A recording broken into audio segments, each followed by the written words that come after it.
इकडे हे जवळ आहे, जवळ इथं शारदाची कन्या भोसलेंची सून शिवांची माता भाग्य खोते असून हिंदवी स्वराज्याची पताका नवी अभिमानाने डोलते.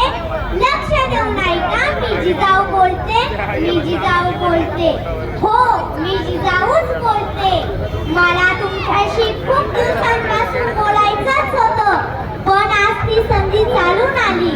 प्रत्येक आईला वाटतं की शिवबा जन्मावा पण तो दुसऱ्यांच्या घरात का, आपल्या घरात का नाही का? याचं कारण काय? का आजची आई सक्षम नाही त्या शिवबाला घडवायला? का घाबरते त्या शिवबाला वाढवायला? अरे जो मरणाला भीतीत जगतो तो कधीच मेलेला असतो, जो मरणाशी धोनात करतो तो कधीच मरत नसतो. तर तुम्हाला वाघाची आई व्हायचं असेल तर काळीच देखील वाघिणीचंच लागतं. तेव्हाच भल्या भल्यांचं शील आपल्या पायाशी झुकतं.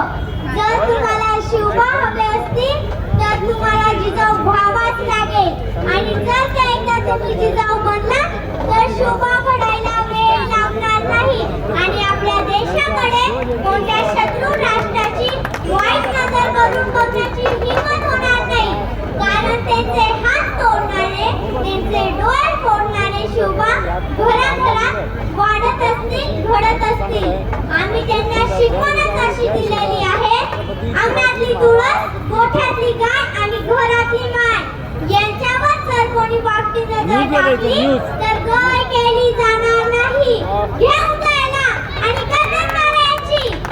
धन्यवाद. सर्वांनी या ठिकाणी आपल्या